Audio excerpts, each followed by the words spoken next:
আরে আরে কি হয়েছে? এভাবে মাথায় জল পড়তে দিয়ে শুয়ে আছো, কি হয়েছে তোমার? তুমি এসেছো?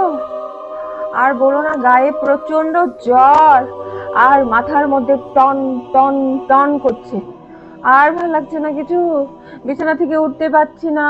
ও, তোমার তো এরকম অসুখ তো দেখতেছি প্রায়ই হচ্ছে। আজকে তোমাকে ডাক্তার না দেখালে হবেই না, চলো তো ডাক্তারের কাছে নিয়ে যাবো যাবো আজ তোমাকে। মাথার মধ্যে টন টন করছে কেন সেটা তো বুঝতে পারছি না। একটা সিটি স্ক্যান করলেই বোঝা যাবে যে কি হচ্ছে না হচ্ছে। চলো আজ তোমাকে ডাক্তারের কাছে নিয়ে যাই, দেখি কি কি পরীক্ষা দেয়। চলো তাড়াতাড়ি চলো।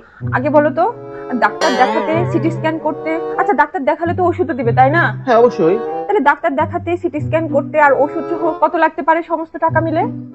তা তো লাগবেই, 5-6 হাজার টাকা তো লাগবেই। 5-6 হাজার টাকা? হ্যাঁ। আচ্ছা ঠিক আছে, যাও, 6 হাজার টাকার দরকার নাই, তুমি আমাকে 5-6 হাজার টাকা দাও তো। আজ কতদিন হলো মার্কেটে যেতে পারছি না, যার কারণে আমার এরকম শরীর খারাপ হচ্ছে একটু পর পরই। আহ আহ